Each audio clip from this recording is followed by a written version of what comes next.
The export controls remove that choice, so all these customers are now in desperate need for alternatives to NVIDIA chips.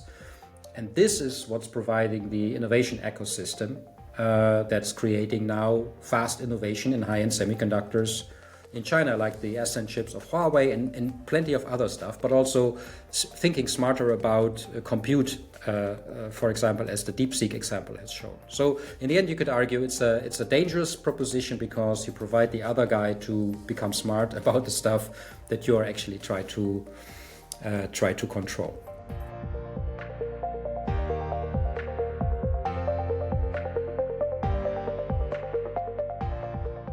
Thank you for listening to our very first episode of Geopolitics and Business. I'm Thomas Ramge, a book author and podcast host. And I'm Björn Conrad, CEO and co-founder of Analytics.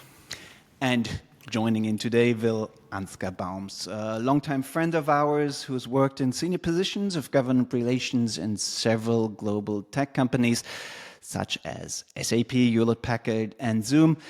And Ansgar has also recently published an acclaimed book called Tech Cold War, The Geopolitics of Technology. Thanks, Ansgar, for being with us today. Thank you. Thanks for having me. And as this is our very first episode of this podcast, we should try to give an overview of the front lines of the current standoff in geopolitics concerning businesses. Well, and first thing crossing our mind, obviously, is tariffs. Björn, would you take us on a first spin here? I mean, we've all been following the roller coaster. A few of us have been able to make sense of it. Please help us here. Sure. Yes. No. I would say kind of why is this so muddled, right? Why is this becoming so complicated? I think the main reason for that is that the US and China mainly are fighting different fights at the same time, simultaneously. And in all of these different fights, tariffs play their role. And so the lines become blurred and it's sometimes hard to see what belongs where. So there's this first fight going on. That's kind of where Donald Trump feels most comfortable. It's kind of the as far as fights are concerned, it's basically the bar brawl version of it. And that's about kind of bargaining and kind of using tariffs as a bargaining chip to put on pressure on the bargaining partner, the negotiation partner. This is about deal making and trying to get out the best conditions for the US. So that is basically a very tactical game, right? And kind of we had all this whole saga of reciprocal tariffs kind of unfolding with Trump announcing the big tariffs, then China retaliating, and kind of the escalation spiral totally out of control, going above 100% of tariffs, and then everything kind of being drawn back in Geneva, and everyone kind of calming down a little bit and cutting most of these tariffs back again. So that's basically this tactical part of the tariff game. And fentanyl tariffs, by the way, are also kind of all in the mix, right? Kind of so a tariff that is basically a punitive tariff just to coerce China into cooperating more on fentanyl trafficking, right? So that's one part of the story. There's at least two other fights going on at the same time, and they also have tariff boxes attached to it. The one is kind of much more the structural imbalance, kind of the distortion that happens when a very state-led economic system like China's kind of clashes on the global scene with a market economy like the US or the European Union, for that matter. In the US logic, those are mainly 301 tariffs, right? Tariffs kind of to protect the US against the unlevel playing field and against kind of economic distortions that come from subsidies, from dumping prices, these kind of things. That's, by the way, also the main fight that the EU and China are fighting. And then there's a third fight, and that's probably the most fundamental and the most important, and the one that will ultimately basically shape the century, probably, and that's great power rivalry, right? That's about, at the end, that's about global power, military power. That's about national security, and that is the big fight that is underneath all of this, right? And that's also not going to go away. That's a big fight that will kind of lead us into the future, and there terrorists actually play a much smaller role in in the US logic, that's 232 tariffs. Tariffs basically protecting the US against national security threats. At the moment, automobiles, steel, aluminum, automotive parts, these kind of categories. Investigations going on semiconductors, pharmaceuticals, those are all in that national security bucket, right? So 3 fights going on, 3 very different fights going on at the same time, terrorists involved in all of that, and kind of all of it mixed up with blurred lines and making the picture very, very complicated. Indeed, very complicated. Ansgar, what's your take here? How do these 3 levels that Björn is describing sort of fit together? How do they come together? And again, how do we make sense of it? Well, I think first we need to acknowledge that the core team of Trump really believe in tariffs, right? I don't think they are cynics who only put up tariffs as a kind of a let's say, a bargaining chip only. They literally believe that tariffs are healthy for rebalancing the global economy. For them, tariffs are in itself a good policy tool. This is what they really believe in, and we might disagree with it, right? I do certainly disagree. But there's a strong belief that the global economy is in disbalance to the detriment of the US, and the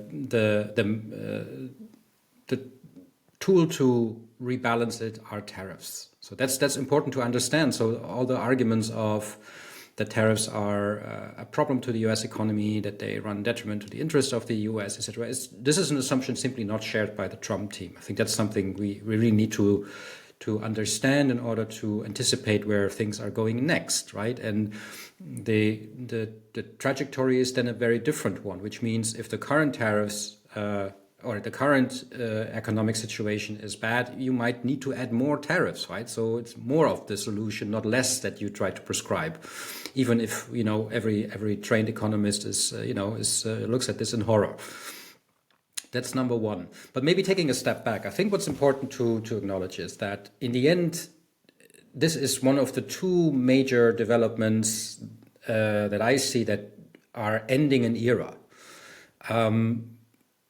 The post-1990 world order, what political scientists call the unipolar moment, was basically resting on 2 things. One was military global dominance by the US and a strong, let's say, foundational relationship with Europe to maintain basically a global order, including securing shipping lanes, etc. pp. So a public good basically, but somewhat trying to keep trade secure and open.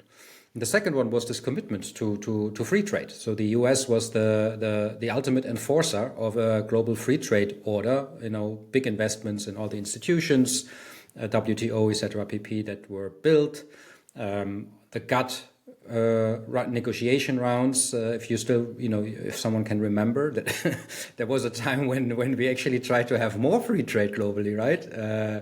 With the Doha round. Good old days. Good old days. Seems like ages ago, right? But that was basically the post-Cold War order. And the US was, in the end, the main enforcer, both, let's say, militarily and for free trade.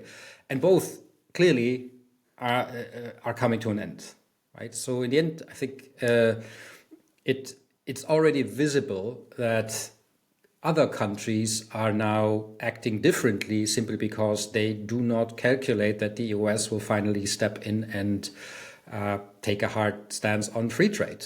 So everybody is retreating basically from their commitment. The WTO is now a shell, an empty shell where nothing basically is happening anymore.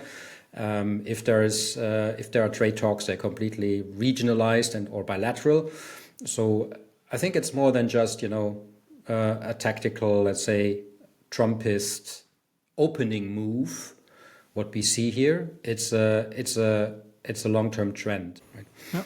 No. Just to underline that, I would totally agree that there's, as I said, there's the kind of technical use of tariffs. There's also a structural long-term use, and many of the terrorists, a large amount of the terrorists that we are still seeing are actually 301 terrorists that were kind of enacted under Trump 1, right? So they go way back, and Biden administration was more than happy to keep those, right? And even add on to those, basically driven by the fact, as I said, very much also in the EU thinking on this, what kind of imbalance is happening when an economic system like China is moving into the center of the global economy, right? And this major distortion that is based on that is happening there, that is one instrument, but obviously only one of the instruments, right? So the toolbox is much bigger than tariffs. That's understood, but I mean, what are the long-term consequences when there's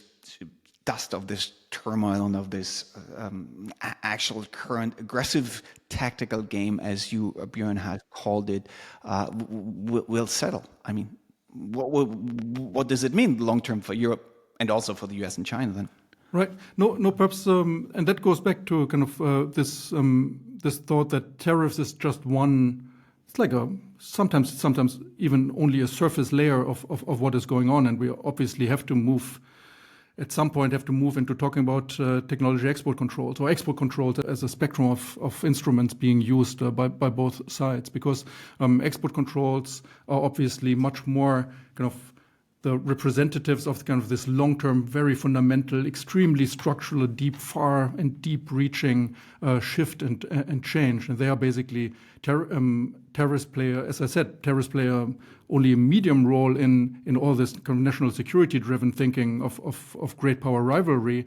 Technology controls, that is the actual game here, right? That is the most fundamental game that is being played, and kind of all the hubbub about the terrorists kind of disguising this a little bit, all the tactical skirmishes, but underneath all of that, technology controls are obviously always there. They are kind of they have been building, and they are kind of enduring. Biden, have been going all the way through. They're not going to go away, and they are kind of they are the instruments that kind of match with the big global power rivalry, and those are the ones that will actually that are changing the global order, as Ansgar is describing it. They are the ones that kind of mark the end of the unipolar moment more than anything else, right?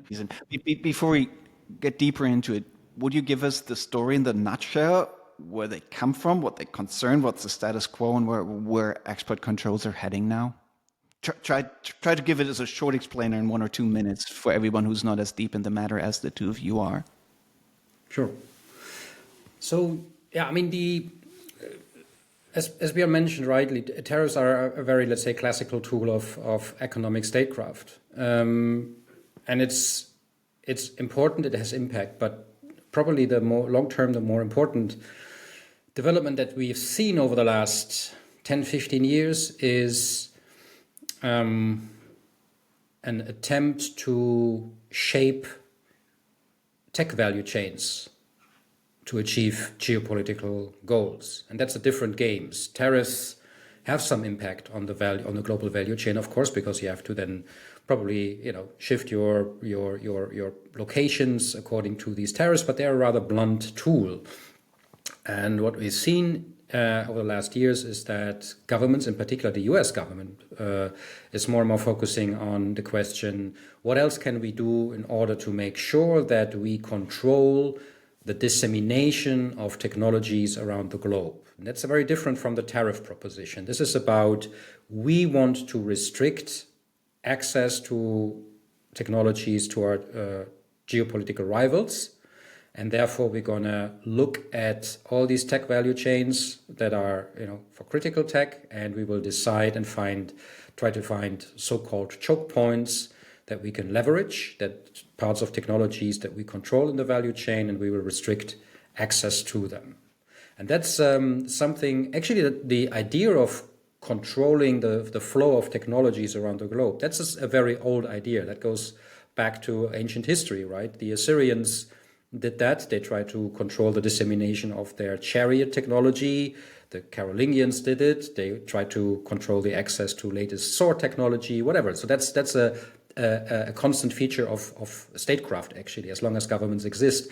The new thing is now that after the Cold War, where these technology controls were restricted to a very small selection of technologies either military or so-called dual-use technologies, which had clearly, both a civilian and a military purpose. We're now in a situation where everything IT, everything tech is potentially under controls. Why? Because as a general purpose technology, the assumption is IT is basically in everything that matters in military purposes. So specifically, we talk about export controls on high-end semiconductors. We talk about export controls on access to AI via cloud services. We're potentially talking about many more controls on anything that is now defined as a critical or emerging technology, CET, in the US. And that list is not really precisely defined yet, but it's certainly a long list of technologies, anything from biotech, high-tech biotechnology to the whole IT stack. Björn, I mean, yes, we understand that game. Early science would probably say that it doesn't work very well because to some extent, at least, it incentivizes China to put more effort on innovation themselves, sort of developing better chips themselves and so forth. To what extent does it work? And isn't sort of the retaliating power that China has with critical raw materials and so forth the much bigger hammer? I think both sides are also kind of discovering that they have big hammers, right? And they are not tariffs. Right? Tariffs kind of didn't really kind of scare anyone on either side all too much. When kind of the scary part of the game actually began when these kind of hammers on the technology side actually came in, raw materials, critical minerals on the Chinese side, and then kind of the US doubling down on more technology control. So that's also kind of what has been unfolding over the last couple of days. Is really kind of the Chinese side using this choke point that they have been kind of in a very sophisticated way kind of building over the last 20 years, which is this choke point of critical minerals and rare earth material minerals. Using that and actually showing how big that hammer actually is, right? And it shouldn't have come to anyone's surprise how big the hammer is. We've seen it. They've used it in the conflict with Japan already like 15 years ago, right? So it's surprising that the surprise is so big because everyone knew that the hammer is there and it is massive, right? And then with the US, then kind of what could they do, right? The terrorist thing is not really kind of adequate to counter that. So they come up with more technology export controls. In this case, EDA software, right, for chip design. Very, very sensitive point for China because that's a real choke point for them. Very hurtful, very big hammer from the Chinese perspective, right? So there was a clear escalation going on there. So the hammers have been shown to each other, and the last couple of days, everyone has agreed to put them slowly but surely put them on the ground again to not hurt each other too much. So that's what Ansgar mentioned when he said kind of try to kind of come up with a system to control technology without kind of tearing everything apart because it goes so quickly. You can, if you meddle with these kind of things, kind of an escalation spirals so quickly and kind of goes into wreaks havoc in the entire global economy. And the rare earth example actually showed that, right? How quickly it goes, how enormously dependent global companies are on these minerals, how strong the dominance is that China has built over, as I said, 20 years, step by step. It's much more than mining, by the way, right? Kind of the whole processing value chain. It has been built for a long time. It needs technology, processing technology. It needs the machinery. It needs skilled labor. All of these things. This is not to be replicated overnight. So this is a big. But that is what I meant. Yeah, that is what I meant. I mean, isn't the Chinese sword much sharper than the American ones? I mean, isn't it possibly much easier to sort of rely on second-grade chips and so forth than replacing all this critical raw materials stuff? Yeah, it's kind of hard to compare the sharpness of the sword. I think, as I said, kind of what the US can do, also what Europe, by the way, can do. I think it's underestimated kind of how many things China still needs to keep everything running, to keep everything going. Kind of very kind of the more sophisticated it gets, also kind of very small parts. I don't know for. Interesting example, humanoid robots. I'm going on a tangent for a second, but kind of, humanoid robots, kind of extremely important strategic part of what China is trying to achieve over the next decade.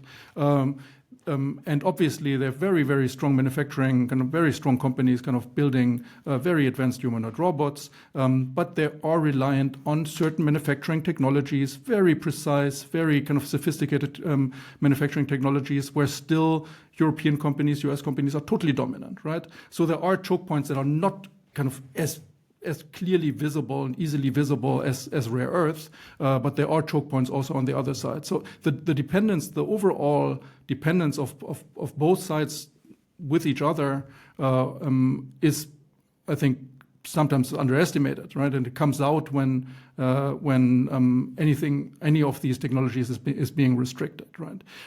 But to come back to this kind of how sharp the sword is on the rare earth stuff, yes, of course, that is an enormously sharp sword, and kind of China knows it.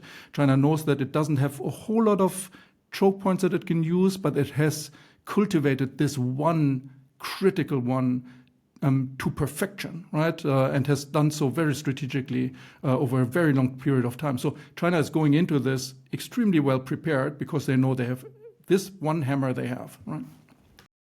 Ansgar, what's your stance here? Yeah, I mean, you've been writing about that for years. I mean, you've been writing about that for years and putting out that you're questioning the choke point theory in many aspects, but obviously you have a very differentiated. Yeah, no one seems to listen, right? That's the scandal. Yeah, we all know that. You're not alone in here. Maybe reflecting a little bit on the idea of a choke point in tech value chain. So the term choke point was popularized by a very good book by Henry Farrell and Abe Newman called Weaponized Interdependence.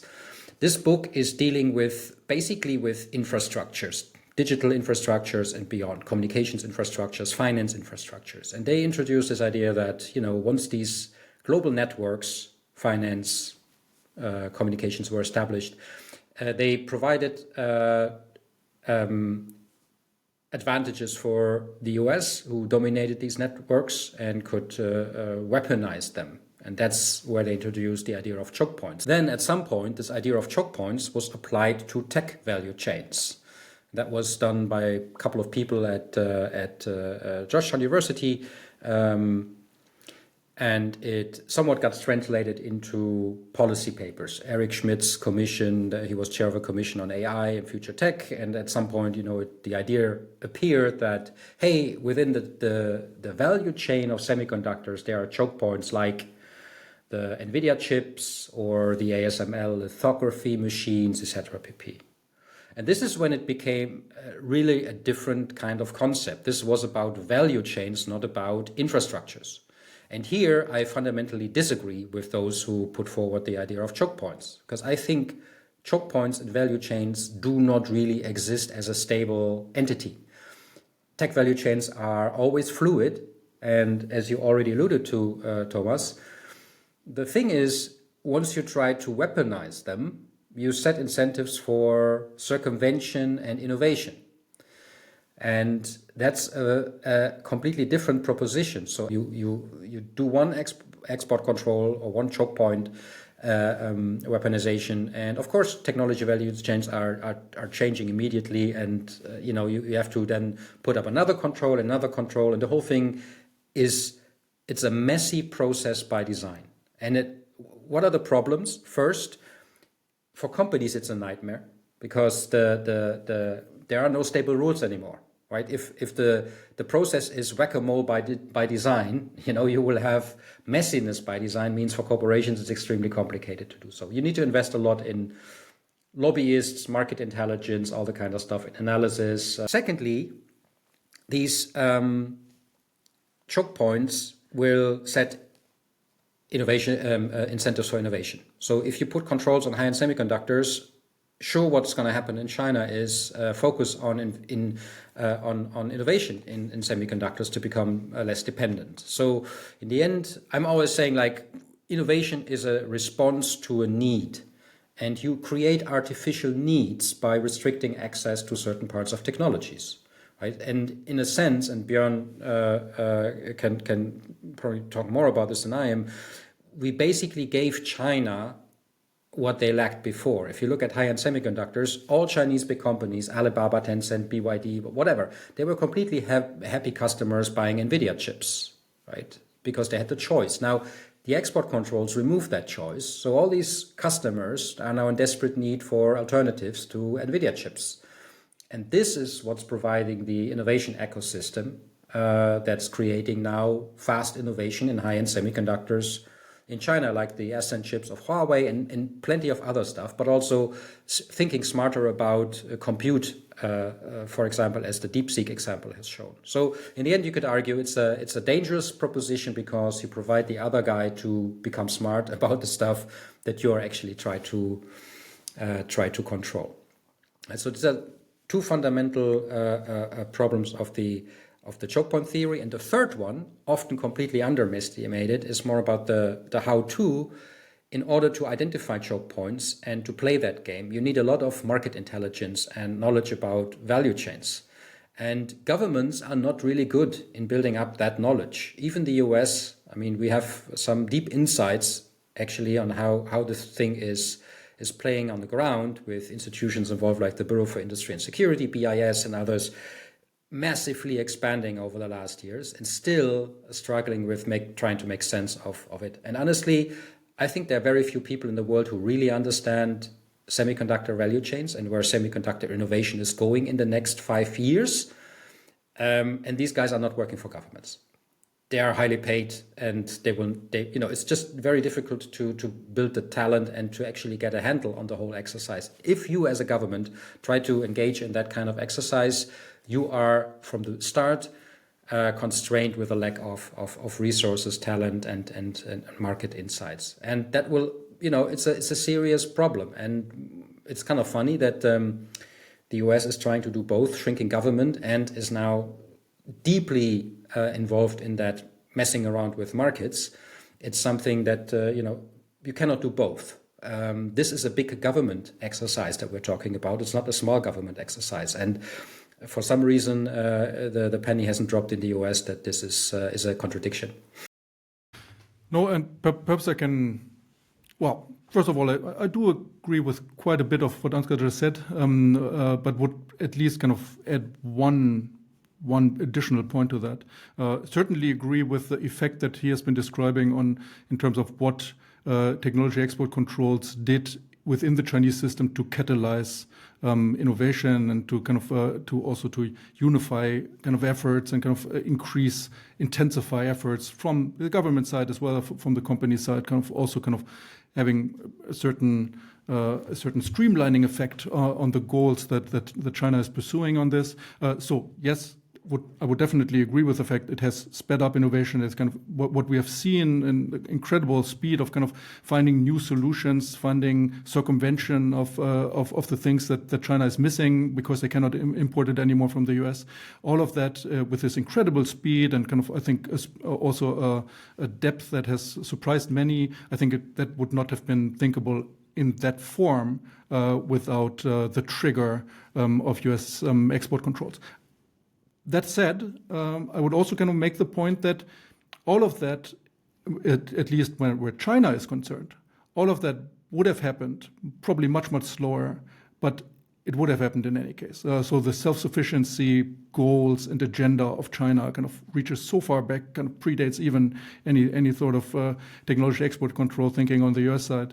And the fundamental objective on the Chinese side to kind of get rid of the dependencies, the technological dependencies from the US, step by step in a very kind of much more measured and slow pace before the technology export controls kicked in.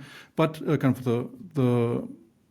the journey was also kind of, the path was also clear and very consistent in that direction. So it would have happened, but it would definitely not have happened as intense and as fast as it has now. We haven't touched the split tech stack yet, which is obviously an elephant in the room, which is partly a consequence of all what you've just said.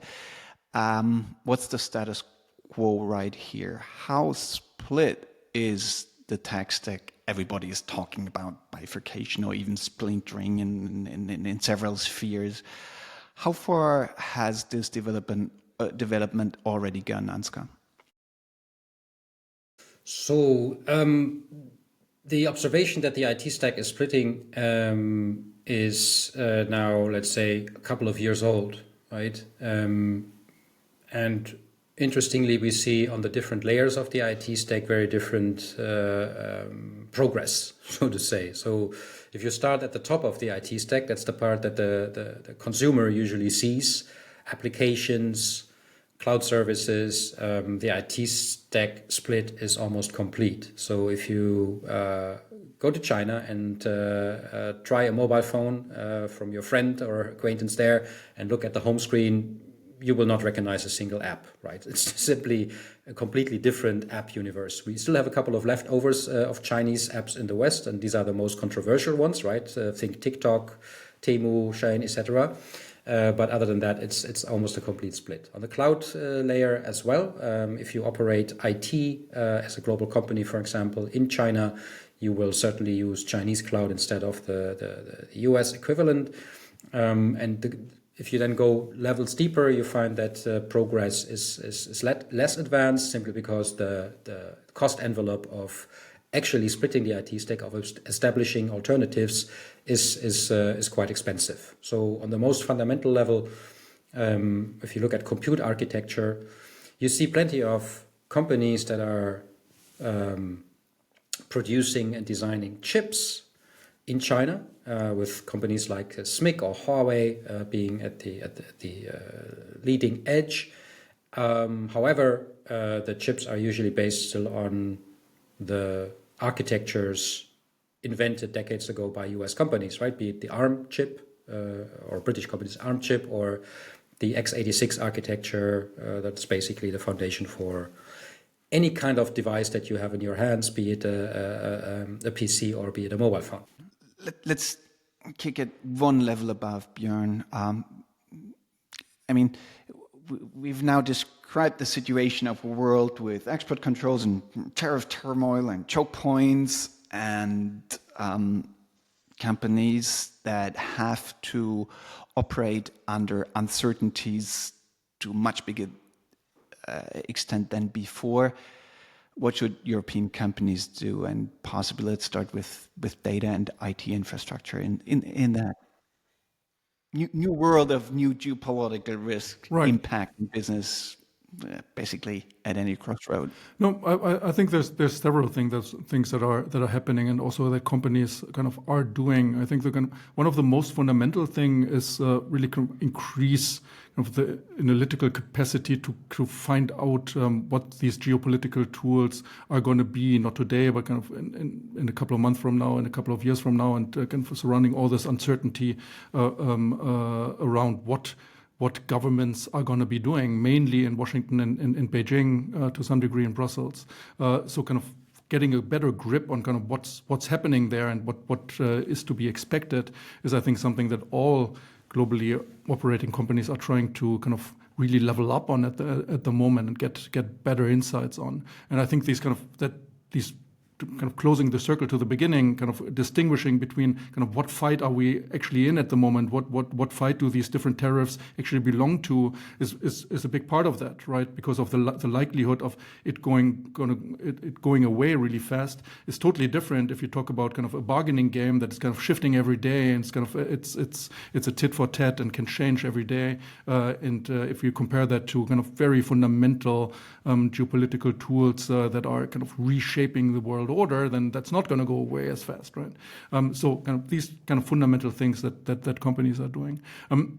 I think then if you're asking about IT infrastructure and kind of data infrastructure, data governance also. Specifically, if you look at the US market and the Chinese market, then that really kind of comes back to this fundamental question of if we are under this premise, and I think it's kind of blatantly evident now that this is going to go on, that the tech stacks, that the technology spheres are actually drifting apart, are actually splitting, and you have kind of fundamentally different markets kind of emerging with fundamentally different technology underlying this, then your big question as a company becomes, do I want to play in both places at the same time, right? Do I want to make that sort of an investment, right?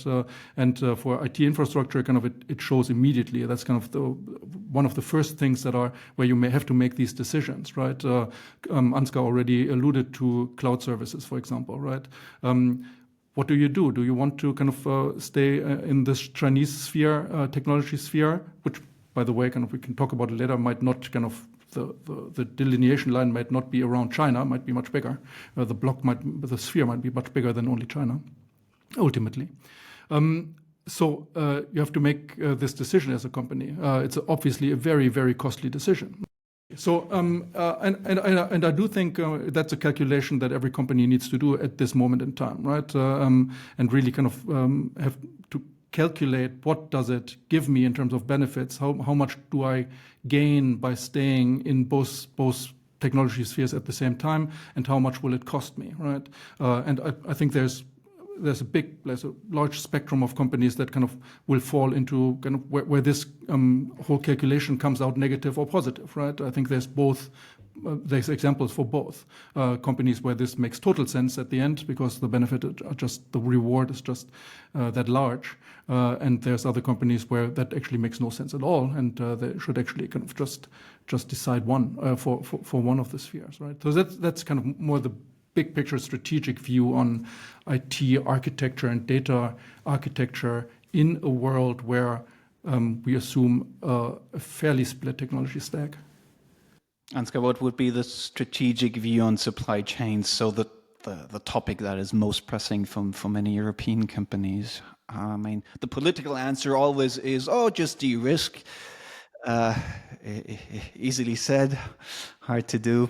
So how can European companies navigate these rough waters in smart ways? First, I think we need to acknowledge that supply chains were designed and built and staffed by companies for a very different world, right? So the supply chains that we have built, and it takes like 20, 30 years to build supply chains, actually, they were optimized for a frictionless, globalized world. And therefore, the big topic right now in corporations is, yes, we probably most have acknowledged that we need to change because we need more resilience in supply chains, and there's always this kind of trade-off between resilience and efficiency.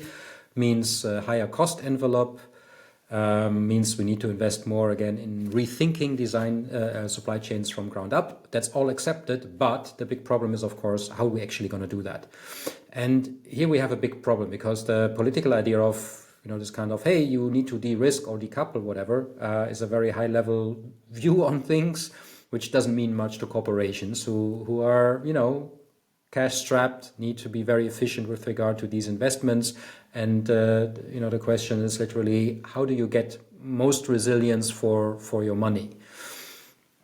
And this requires a deep understanding of geopolitical risks in your supply chain. And that's not easy to find out, right? It literally requires granular information, deep insights. It's quite some work you need to invest in order to get to a point where you can do all this kind of stuff. And my main message to corporations is always, we're not trying to de-risk your corporation. That doesn't make sense. Corporations are risk takers, right? Corporations exist because they can manage risks. That's the foundation of a corporation. So what we try to do is basically provide you all the information you need to take an informed decision about risks. And we need to be also realistic here. Most corporations lost the ability to calculate risks beyond market signals, right? So usually corporate strategy units and corporations are very good in reading Excel sheets and right side doing TAM exercise, total addressable market exercises, whatever, but they struggle with actually incorporating information that is messy, like geopolitical risks.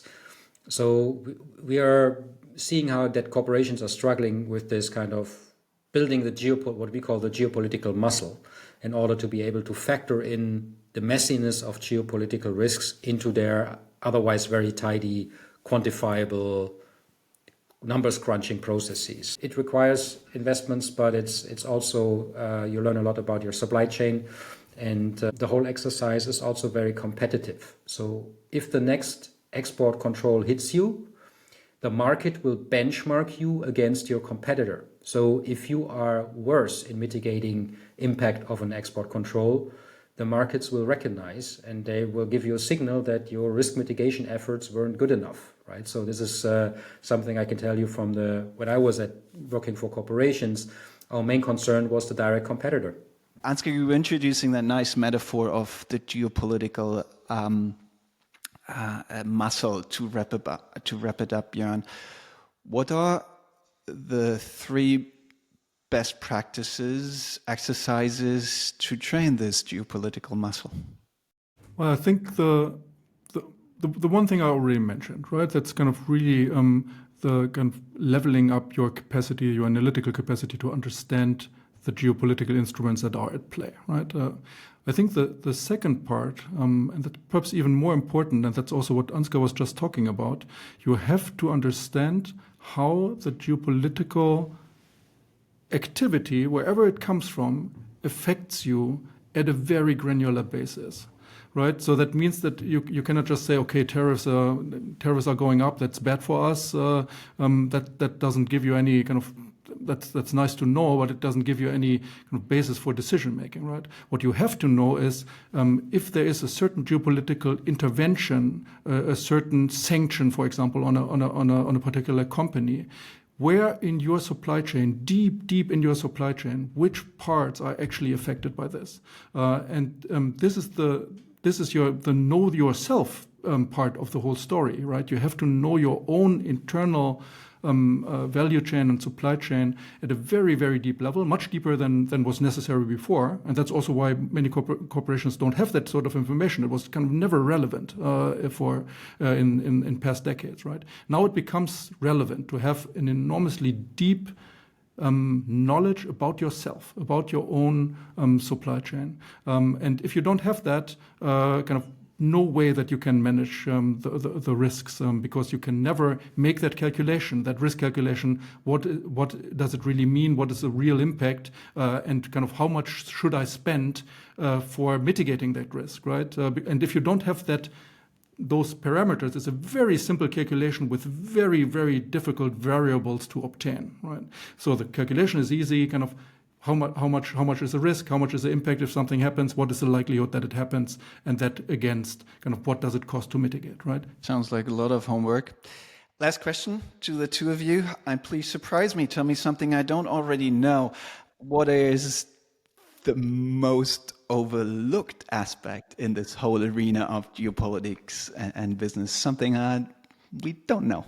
Ansgar, if I may, because I was surprised. So perhaps I can surprise you, because I was also surprised. I recently had the opportunity to talk with leaders in the AI field, kind of developers in the AI field from Africa, right? And what surprised me is the enormous effect and the attractiveness that this new emerging Chinese technology stack has for the rest of the world, right? I think that is overlooked is perhaps too strong a word, but it's kind of it's less it gains less attention and less that it should, because kind of AI developers from African countries basically told me this DeepSeek moment was probably more fundamental, more earth-shaking for them than it was for China, because for them, for kind of looking at AI development, basically the major premise was always AI will kind of dominate kind of the technology developments of the future, and it's not for us because it's too expensive, it's too resource intensive, it's just not to be obtained by us, and we're going to be left behind again, right? And this DeepSeek moment from in China basically kind of created a totally different premise for African developers of AI, saying, okay, there is a path, right? There's a path of doing all of this much cheaper, much more efficiently, right? So one of them actually said, DeepSeek kind of was a signal of hope for us in the AI sphere in less developed countries. And I think that translates into the bigger question, where's actually the division line between these technology spheres that are emerging, right? Where's going to be the border between those two? And I think this assumption that it might be China and everyone else, I think that's a misconception. Interesting. Ansgar, you get another one? Yeah. Maybe something that might come as a surprise for many people in Europe, in particular Germany, is that open source is not shielded from geopolitical influence, right? So the idea of, hey, we're going to go open source and then we are protected from all the geopolitics, I think is fundamentally wrong. Open source actually has a big geopolitical problem at hand. And it was just, the last days something new came up. The Select Committee on the CCP in the US, that's the kind of the China Hawk group in Congress, is targeting open source, particularly Open Harmony. That's the open source version of Harmony OS of Huawei, and attacking the operating system of the smartphones. Exactly. Harmony OS was developed after the 2019 sanctions against Huawei. It's now an independent operating system for mobile phones. There is an open source version of it, Open Harmony, which is kind of trying to establish itself as an alternative. Very attractive proposition, right? I mean, it's kind of it's there, it's working well, alternative to iOS or Android. The Select Committee is now targeting this open source project. So think about it. It's not based on US IP, so it cannot be subject to classical export controls. But still, it's considered as an unfair advantage to China if that operating system is spreading as a competitor to US technology. And you can see that they're trying to build up pressure, and they're looking for the right tools on how to actually shut down such an effort. And there are more tools in the toolbox that could be applied. That will put tremendous pressure on these open source consortia and might make it impossible for any Western company to participate actually in these open source projects in the future. So means don't bet on open source being a safe harbor. Thank you, Björn. Thank you, Ansgar, for these enlightening insights. Dear listeners, many thanks for your time and interest. If you like our podcast, please leave us a rating in your podcast app and click on the subscribe button so you will not miss out on our next episodes. You can also drop us an email at info@synalytics.de. We will be back next month. Until then, stay sane at the crossroads of geopolitics and business.